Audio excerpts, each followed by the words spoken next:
Unit 32. Components of fitness. Strength.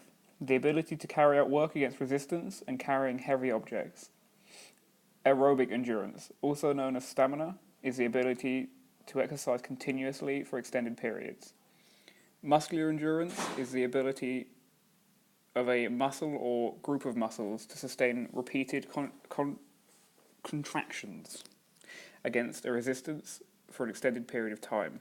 It is one of the components of muscular fitness, along with muscular strength and power. Flexibility, the capacity of a joint or muscle to move through its full range of motion. Flexibility is specific to a particular movement of joints, and the degree of flexibility can vary around the body. Body composition is used to describe the percentage of fat, bone, water, and muscle in human bodies. Physiological changes. Muscle hypertrophy. This is the increase in size of skeletal muscles through the growth of component cells. This is as a result of physical exercise such as weightlifting and hypertrophy. It is often associated with weight training. Increased muscle tone. Continuous contractions of muscles and increased muscle tone helps maintain posture. Decreasing resting heart rate.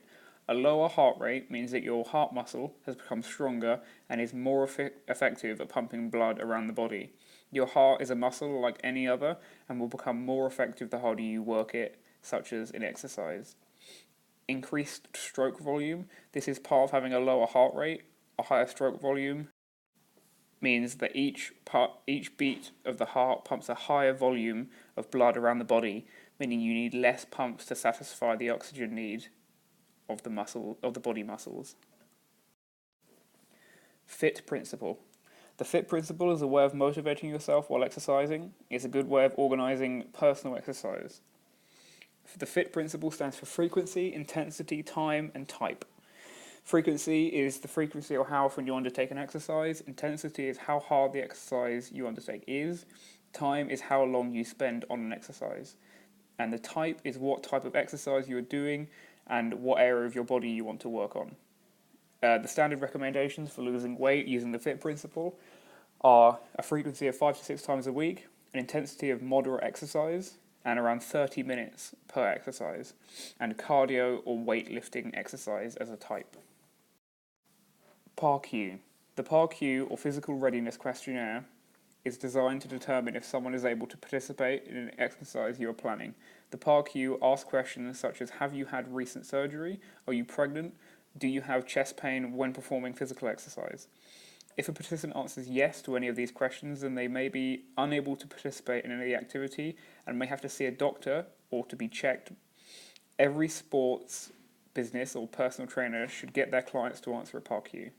Answering PAR-Q is used to find out if a client is fit and able to participate in an activity, as they may have non-visible problems that could cause them harm or even death, such as a heart problem. The Health and Safety at Work Act says that workplaces should have to ensure they provide a safe working area, safe use, handling and storage of hazardous substances, written health and safety policy, and maintain a safe working environment. A risk assessment is the term used to describe the process of identifying potential hazards when organising an activity. These risks could potentially cause harm to the people participating, and writing a risk assessment will help identify ways of reducing the danger of an activity.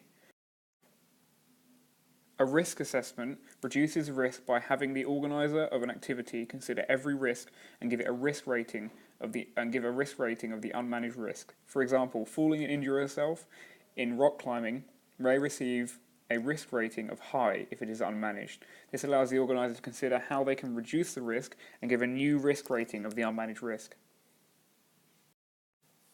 The Fitness Code of Ethics. The Fitness Code of Ethics includes rights, relationships, personal responsibility, and professional standards. Rights include promoting the right of every individual to take part in exercise, treating people as individuals, and not discriminating.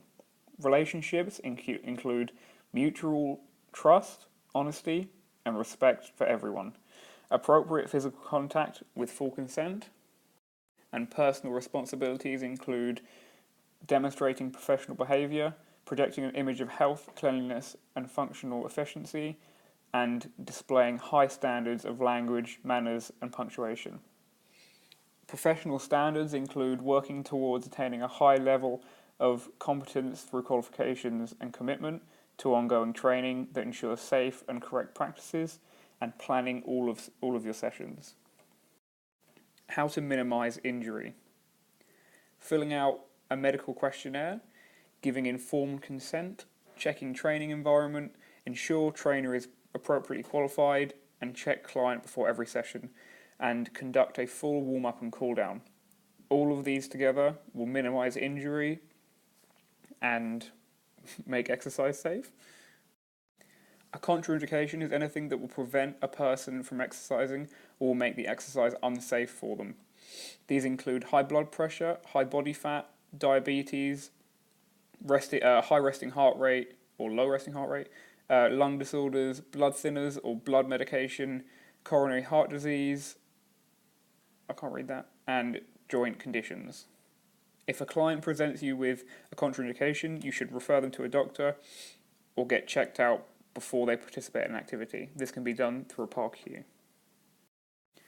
A warm-up is performed to make sure that heart and lungs, muscles and joints are prepared for the activity that follows. It readies your body for exercise to come. Warm-ups need to be specific to the activity which is being performed.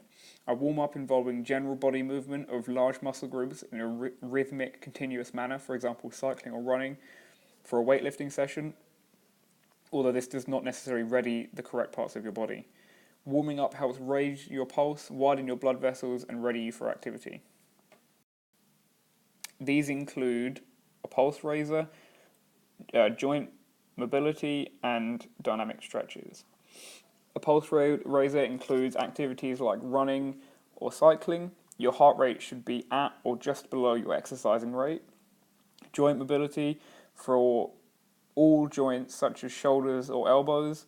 Move joints through the full range of movement. Your joints will become more lubricated. And dynamic stretching. Dynamic stretching is stretching while moving in steady and controlled fashion, stretching muscles through a full range. A cool down is used to return the body to its resting rate and get rid of waste.